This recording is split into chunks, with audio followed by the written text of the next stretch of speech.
बात करते हैं कंडीशनल स्टेटमेंट्स की। सबसे पहले शुरुआत करते हैं इफ़ स्टेटमेंट से। इफ़ स्टेटमेंट तब यूज़ होती है जब कंडीशन ट्रू हो। सिंटैक्स देखते हैं इफ़ स्टेटमेंट का। इफ़ ऑफ कंडीशन आप कुछ भी कोड दे सकते हो, इस तरीके से इसका सिंटैक्स होता है। एग्जाम्पल के तौर पर समझते हैं, int age is equal to 18। अगरचे एज ग्रेटर देन और इक्वल टू 18 रहा तो हम उसे प्रिंट करेंगे।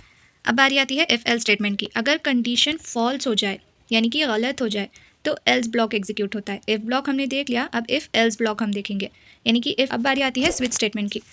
जब मल्टीपल कंडीशंस होते हैं तब स्विच यूज़ करना ईजी होता है। एक मल्टीपल कंडीशंस का ये सिंटैक्स है स्विच स्टेटमेंट का।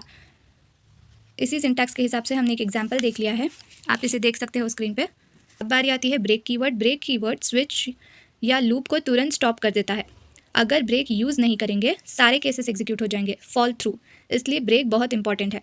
तो कंप्लीट एग्जाम्पल प्रोग्राम देखने से पहले आप ये देख सकते हो हमने ब्रेक का किस तरीके से इस्तेमाल किया है। आप पिछले वाले एग्जाम्पल पर भी फोकस कर सकते हो। अब हम देखेंगे कंप्लीट एग्जाम्पल प्रोग्राम। हमारा ये प्रोग्राम कंप्लीट हो चुका है, इसे रन कर देखते हैं। तो मैंने यहाँ पर क्लिक किया है इस एरो पे, ग्रीन एरो जो आपको दिखाई दे रहा होगा। अब यहाँ पर प्रोसेस बिल्ट होगा और हमारा आउटपुट जनरेट होगा। अब ये हमसे एक नंबर पूछ रहा है क्योंकि हमने प्रिंट स्टेटमेंट में मेंशन किया था कि हमें एक एंटर करना है नंबर। तो मैंने 10 एंटर किया तो वो इवन नंबर दिखा रहा था।